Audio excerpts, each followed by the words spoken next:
Okay guys, so quick fix if your Apple Watch screen's upside down. To start, you can do this on either your Apple Watch or your iPhone.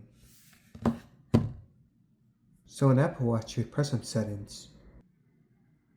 With your iPhone, you press on the Watch app. So next, you press on General. Same for the iPhone, press General.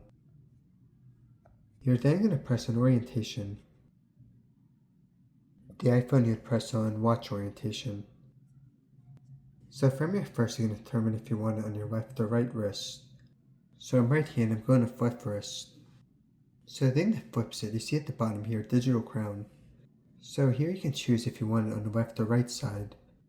So if I want it on the left side, I'll just turn my watch around. Just for example. So in this case, it would be on the left side. For most people though, they would want it on the right side. You can also set this on the iPhone. Yep, there you go, it should be back to normal. Okay guys, thanks for watching, hope this helped out.